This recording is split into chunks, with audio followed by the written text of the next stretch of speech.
Voici l'unique cliché du fémur de Toumaï. Une image entourée de mystères.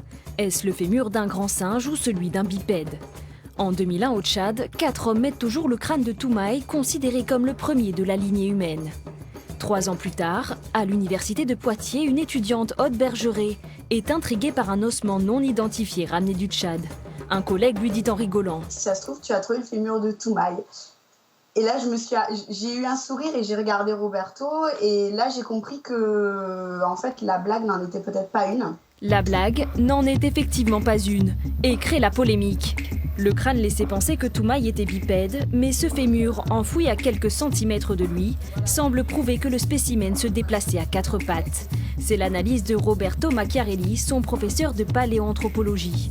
Il n'a souhaité s'exprimer qu'au téléphone. Je dirais qu'à mon humble avis, ce que j'ai vu et ce que je retiens dans le registre ne me parle pas d'un bipède avéré, mais plutôt d'un grand singe.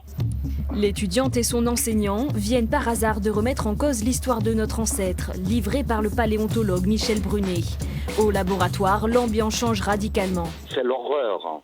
J'ai du mal à en parler.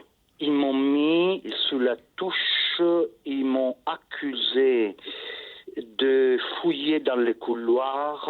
Madame, c'était l'expérience humaine la pire de ma vie. Ma hiérarchie m'a même envoyé un message de « s'il te plaît, tais-toi ». Contacté à son tour, Michel Brunet se défend. Ça ressemble à un règlement de compte qui est très loin du champ de la science. 14 ans après les faits, Aude Bergeret et Roberto Macchiarelli ont décidé de sortir du silence pour dénoncer l'absence de débat sur le statut de Toumaï.